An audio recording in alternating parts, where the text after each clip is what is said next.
Gente, bom dia.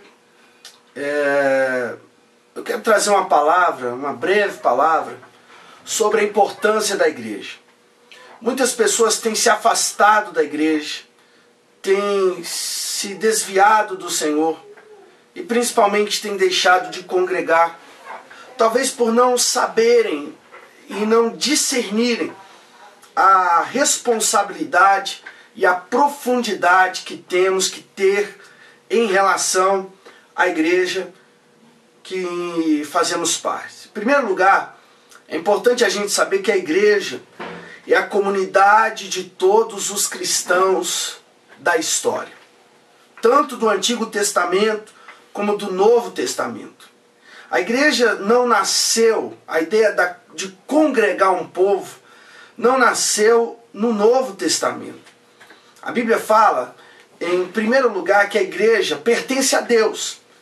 Olha o que diz a Bíblia, lá em Atos capítulo 20, no versículo 28.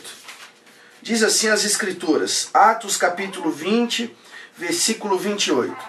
Atendei por vós e por todo o rebanho sobre o qual o Espírito Santo vos constituiu bispos, para pastoreardes a igreja de Deus, a qual ele comprou com o seu próprio sangue. Em primeiro lugar, o texto diz que a igreja é de Deus. Segundo, que ela foi comprada pelo próprio sangue. Em terceiro, a grande verdade do texto é que nós, pastores e líderes, devemos estar atentos para o rebanho que é de Deus. Então o pastor, ele simplesmente cuida e administra do rebanho que é de Deus. É o que a Bíblia diz. Agora a igreja, quando se reúne, ela precisa ter um propósito muito claro e muito específico. Em Deuteronômio, capítulo 4, quando a Bíblia fala sobre a congregação dos santos, olha o que diz a Bíblia no versículo 10. Não te esqueças do dia em que estiveste perante o Senhor teu Deus em Horebe, quando o Senhor me disse: reúne este povo e os farei ouvir as minhas palavras, a fim de que aprendam a temer-me todos os dias em que na terra viver, e as ensinará a seus filhos. O propósito do ajuntamento da igreja é a proclamação das Escrituras. É o anunciamento da palavra de Deus, da lei de Deus, da verdade de Deus, daquilo que Deus estabeleceu para a igreja, para o seu povo. Então, ter essa revelação da igreja é fundamental para que nós saibamos viver intensamente o propósito eterno de Deus. Agora é importante também que saibamos que na igreja de Cristo há pessoas que não foram plantadas por Cristo Jesus. Nós não temos que ficar julgando quem vai ser salvo, quem não vai ser, porque isso é algo que pertence ao Cristo poderoso, ao qual servimos. Mas a Bíblia diz em Mateus capítulo 13, e isso talvez responda muitas coisas que as pessoas têm usado para se justificar e assim se desligarem da igreja. Jesus diz assim, Mateus capítulo 13, verso 24. Outra parábola lhe propôs, dizendo: o reino dos céus é semelhante a um homem que semeou boa semente no seu campo. Mas enquanto os homens dormiam, veio o inimigo dele, semeou o joio no meio do trigo e retirou-se. E quando a erva cresceu e produziu fruto, apareceu também o joio.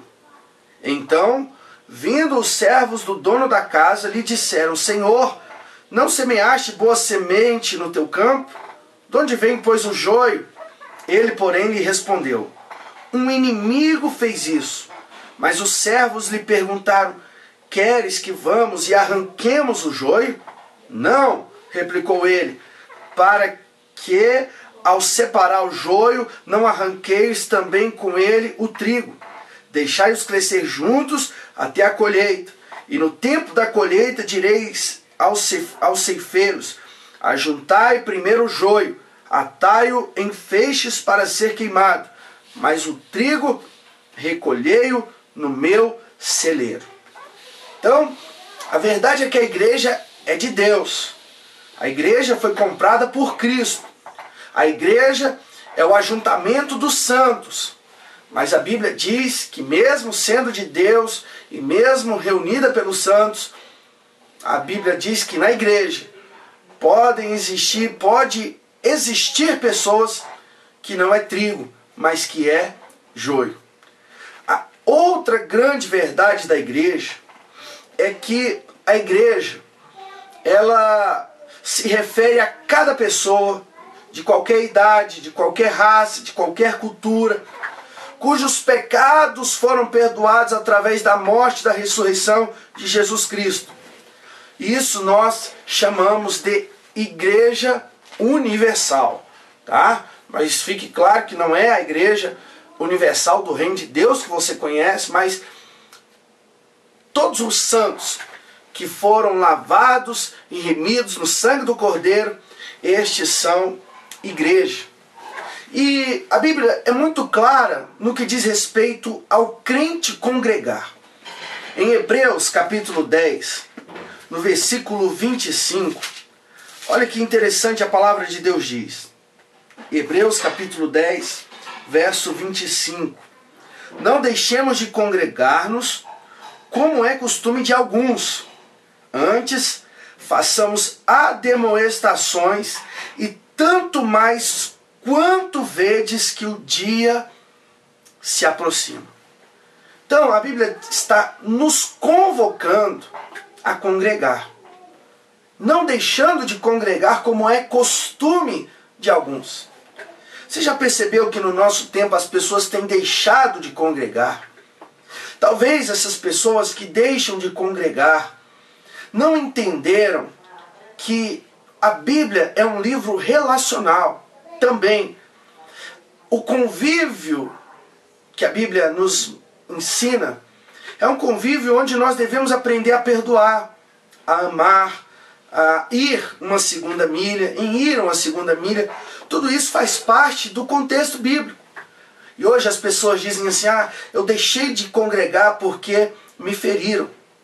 Você pode até mudar de denominação, de igreja local, mas você não pode deixar de fazer parte da igreja universal. Você não pode deixar de estar congregando. É o que a Bíblia nos ensina. Em 1 Coríntios, no capítulo 12, a Bíblia diz algo interessante sobre os dons espirituais. Os dons são aquilo que Deus um dia deu ao seu povo, à sua igreja. E a Bíblia ensina que os dons servem para a edificação do corpo. Os dons foi dado para que você sirva a Deus na igreja e também as pessoas para expressar a glória de Deus. Então preste bem atenção.